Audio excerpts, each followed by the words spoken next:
저작권법 제25조 2항에 따라 학교 수업을 위한 저작물, 사진, 글, 그림, 영상 등은 본 사이트 안에서만 이용이 가능하며 이외의 공간에서 저작물을 공유 또는 게시하는 행위는 저작권법 위반에 해당될 수 있습니다. 어느새 1학기의 끝이 다가오네요. 참 시간이 빠르죠? 오늘 함께 예측하며 읽기를 마무리하고 나면 우리말의 체계 한 단어만 남게 됩니다. 우리 마지막까지 함께 잘 해보도록 해요. 오늘은 국어교과서, 국어공책, 필기구 모두 필요하지 않습니다.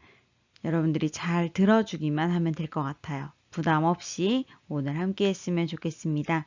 학교 수업을 위한 저작물 이곳에서만 이용해주고 마주하지 못하기에 더 많이 배려하고 존중하면서 오늘의 수업 시작해 볼게요. 예측하며 읽기 다시 한번 정리해 보도록 하겠습니다. 예측하며 읽기란 무엇인가? 미리 헤아릴 즉. 그래서 언급되지 않은 내용이나 이어질 내용을 미리 짐작해 보면서 능동적이고 적극적으로 읽어가는 과정을 이야기하지요.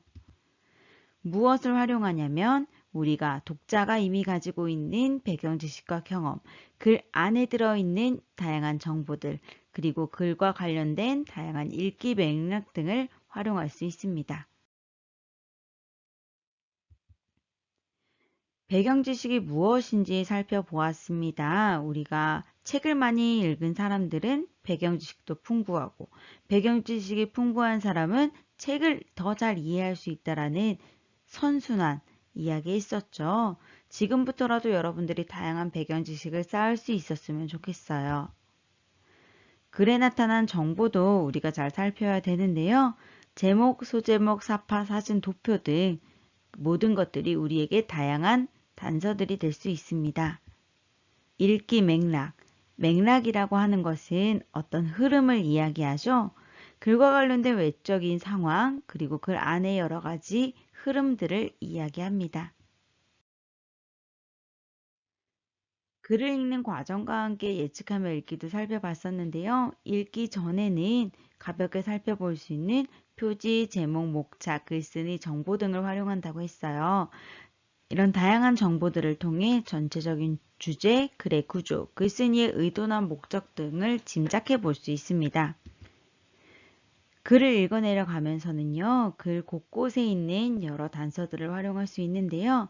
소제목, 그림, 사진, 도표, 글의 흐름 등을 활용해서 생략된 부분, 이어질 내용, 글의 구조나 결말, 글쓴이의 의도 등을 예측할 수 있지요. 글을 읽고 나서는 글의 전체 내용을 바탕으로 이 글이 독자와 사회에게 어떤 영향을 미칠까 예측해 볼 수 있습니다. 이렇게 예측하며 읽을 때는 읽기에 집중할 수 있고 글의 내용을 더 잘 이해할 수 있겠죠. 그러다 보니 글의 내용을 더 오래 기억할 수 있고 글을 더 재미있게 읽을 수도 있습니다.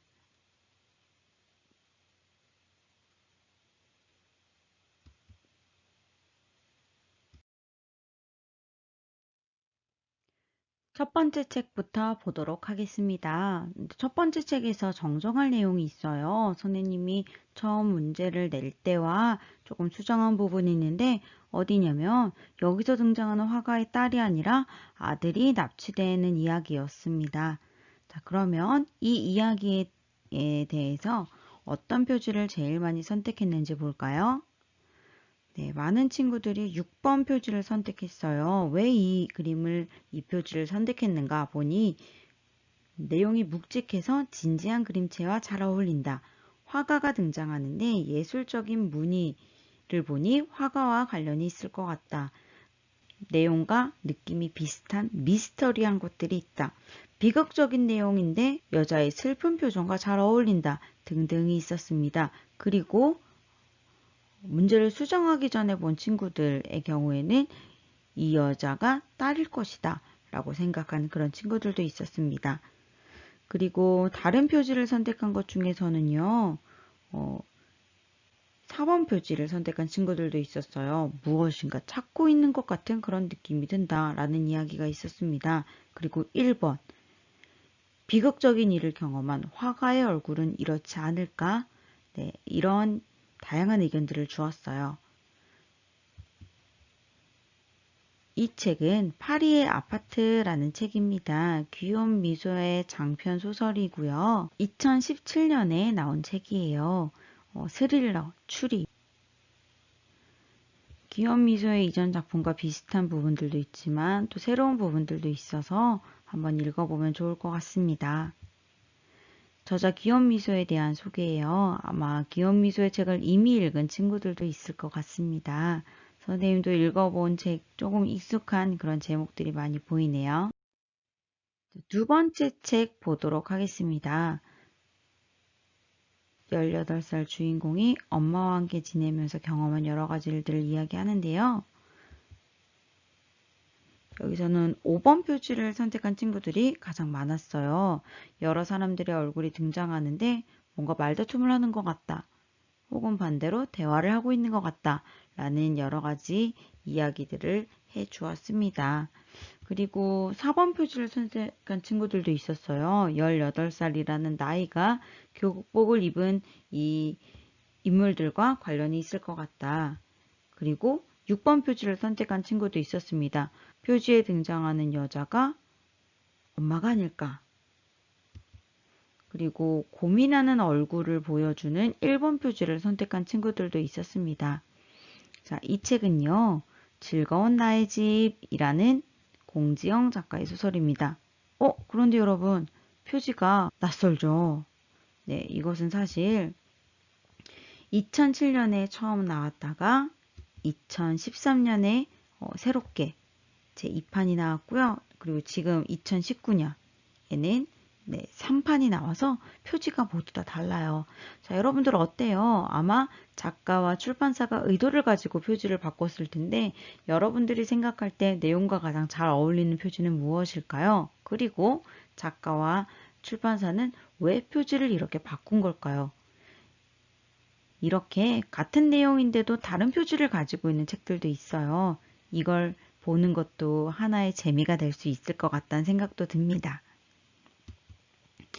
공지영 작가에 대한 소개예요. 공지영 작가도 여성 작가 중에는 유명한 분이죠. 이렇게 작가를 살펴보는 이유, 우리가 책을 고를 때 작가도 선택의 기준이 될 수 있더라고요. 혹은 책을 읽었는데 재미있다. 그 작가의 다른 작품을 읽어보는 것도 좋은 책을 고르는 방법 중에 하나입니다.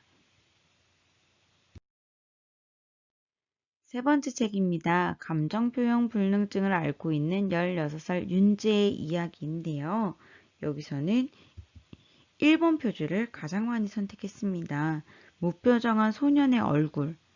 사실 이 책은 좀 유명한 책이기도 해요. 그래서 이미 읽어봤던 친구들도 많이 있었습니다. 자, 다른 표지는 5번. 이거는 선택한 이유가 선생님 눈에 들어오더라고요. 주인공이 하는 말을 사람들이 제대로 못 알아듣고 있는 것 같다. 서로 소통이 되고 있지 않는 것 같다.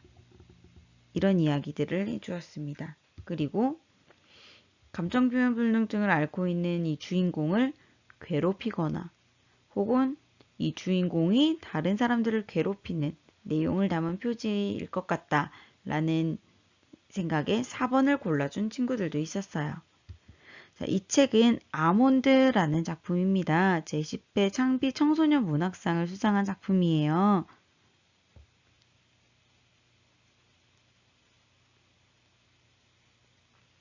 청소년들에게 굉장히 많이 추천하는 그런 도서이기도 합니다. 그래서 이미 읽은 친구들이 많기도 하더라고요.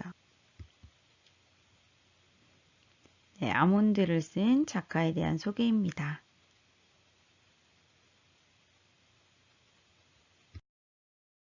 네 번째 책 한번 볼게요. 중학생 스미레의 이야기였죠. 여기서는 많은 친구들이 4번 표지를 선택했습니다. 중학생의 모습이기 때문에 교복을 입었다. 그리고 스미레라는 이름이 일본 이름 같은데 일본 느낌이 나는 그림을 골라보았다. 이런 이야기도 있었고요. 표정, 자세, 구도를 보고 선택한 친구들도 있었습니다. 다른 표지로는 5번 표지를 고른 친구들도 많았어요. 여학생들 간의 심리전, 주고받는 이야기들을 보여주는 것 같다 라고 하면서 선택을 하기도 했습니다. 이 책은 어쩌다 중학생 같은 걸 하고 있을까? 이 제목을 얘기하면은 캬 하고 공감하는 친구들이 많더라고요. 2012년에 나온 책이고요. 일본어 원작을 한국어로 번역한 책입니다.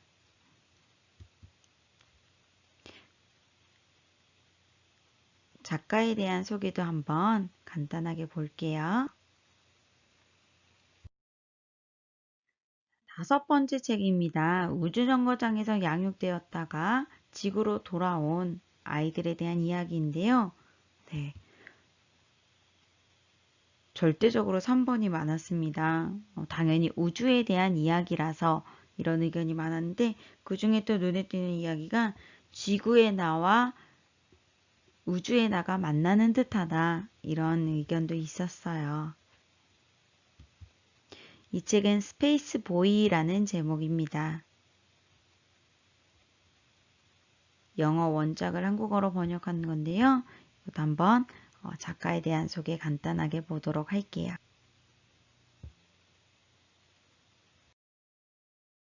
마지막 책입니다. 사이버 테러 이후 일어나는 일들에 대한 이야기인데요. 현대에서 가장 두려운 일 중에 하나가 사이버 테러가 아닐까 하는 생각도 들어요. 이 책의 표지로는 많은 친구들이 2번 표지를 선택했습니다. 잘 보면은 지워진 글씨가 뭘까 좀 추측해 볼 수도 있을 것 같기도 하고 선생님이 사실은 지운 건데 이 흐릿흐릿한 글씨가 사이버 테러로 인해 좀 어지러운 모습을 보여주는 것 같다. 이런 의견들이 있었습니다. 이 책은 사이버 스톰이라고 하는 소설이고요. 영어 원작을 한국어로 번역한 작품이에요.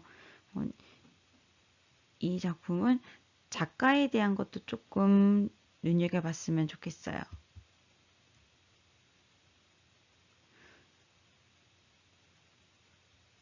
작가가 보면은 컴퓨터에 대해서 굉장히 전문가죠. 작가가 글을 잘 쓰는 것도 필요하겠지만 내가 가지고 있는 전문 분야에서 이런 다양한 이야기들이 또 나올 수 있는 것 같습니다. 자, 이렇게 6편의 책을 살펴봤어요. 뭐야, 너무 쉽잖아 하는 친구들도 있었을 텐데요. 사실 정답을 맞추는 게 중요한 활동은 아니었습니다. 책의 내용을 읽고 이 책의 표지는 뭘까? 혹은 거꾸로 책의 표지를 보고서 이거는 무슨 책이지? 라는 궁금증을 가지는 것. 그것이 사실은 예측하며 읽기의 첫 출발이 아닐까 생각해요. 이 6권의 책 중에 여러분 혹시 읽어보고 싶은 책이 있지는 않았나요? 수업 돌아보기를 하면서 선생님 이 책 제목 알고 싶어요. 궁금해요. 도서관에 있나요? 빌려볼 수 있을까요?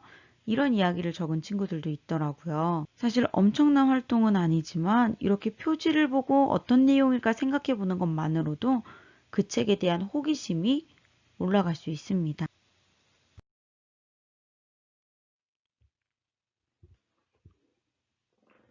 책을 읽기 위해 우리가 할 수 있는 예측하며 읽기. 표지를 활용할 수 있고요. 작가를 우리가 활용할 수도 있습니다. 작가를 활용한다는 것은 아까도 이야기한 것처럼 좋아하는 작가가 있는 친구들도 있을 거예요. 작가를 보고 책을 선택할 수 있고 책을 읽고 나서 마음에 드는 작가가 생겼을 때 그 작가의 책을 읽어볼 수도 있겠죠. 그리고 작가마다 문체라는 것들이 있기 때문에 그리고 아니면 아까 사이버스톤처럼 전문 분야가 있기 때문에 그 작가를 보고 우리가 책을 이런 내용이겠구나 예측해 볼 수도 있습니다. 제목에서도 드러나죠. 같은 배경도 제목에 따라서 스릴러가 될 수도 있고 로맨스가 될 수도 있는 거니까요. 그리고 목차를 훑어보는 것도 많은 도움이 됩니다. 그 밖에 머리말, 그림, 사진 도표, 추천사 등등 이런 것들을 살펴보면서 우리가 그 책의 내용을 예측해 볼 수 있어요. 자, 이렇게 예측하며 읽기에 대한 내용은 마무리하려고 합니다. 예측하며 읽기는 사실 우리 실생활에서 굉장히 많이 쓰이는 것이기도 해요. 독서 활동에서 쓰이기도 하고요. 공부를 할 때도 마찬가지예요, 여러분. 우리가 이른바 예습이라고 하죠. 이것도 어떻게 보면은 예측하며 읽기라고 볼 수 있습니다. 교과서 단원을 보고 무슨 내용일까? 무엇을 배울까? 생각해 보는 거죠. 그래서 여러분들 예습이라고 하는 것은 정말 딱 10초만 해도 괜찮아요. 수업 시작 전, 선생님이 들어오시기 전, 오늘 할 내용이 어디더라? 오늘 할 내용이 뭐일까? 라는 것들을 생각하는 것만으로도 수업의 집중도가 올라갈 수 있습니다. 수업의 집중도가 올라가면 이해가 더 잘 되겠죠? 그리고 오래 기억할 수 있겠죠.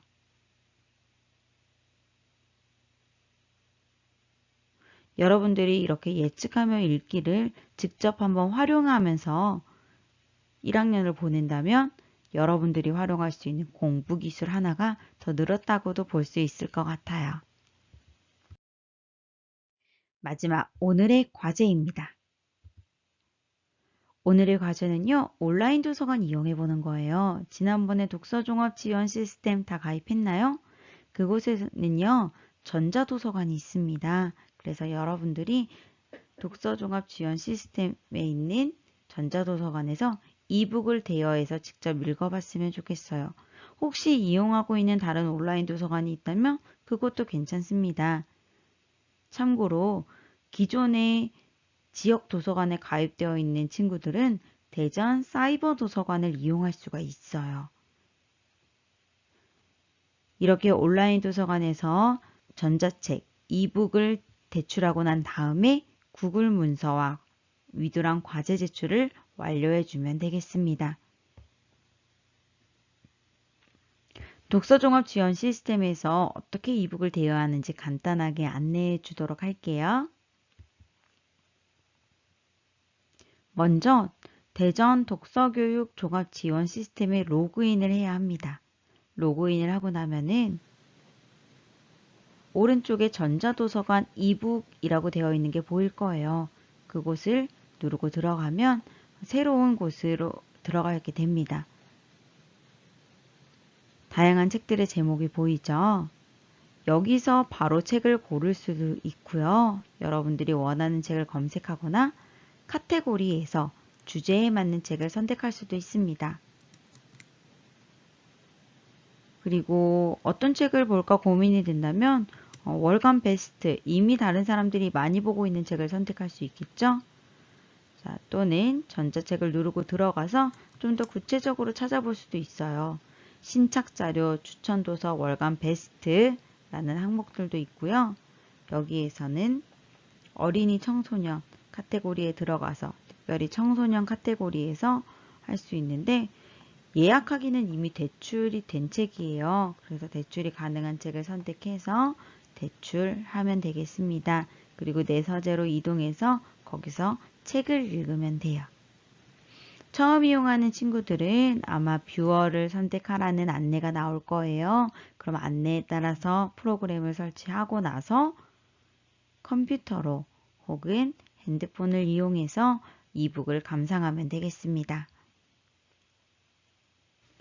코로나19가 계속 이어지면서 아마 공공도서관을 이용하는 게 점점 더 쉽지 않을 것 같아요. 이번 기회에 여러분들이 전자책 이용하는 방법도 함께 익혀봤으면 좋겠습니다.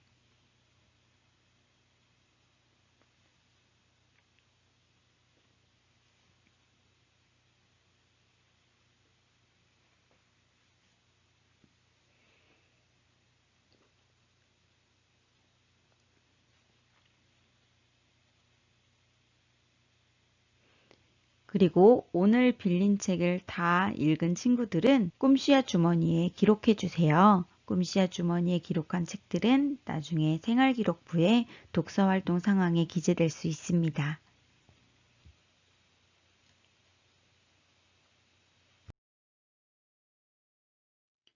자, 오늘은 여기까지 하도록 할게요.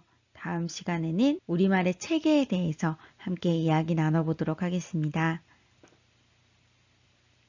오늘도 함께 해주셔서 고맙습니다. 다음 시간에 다시 만날게요.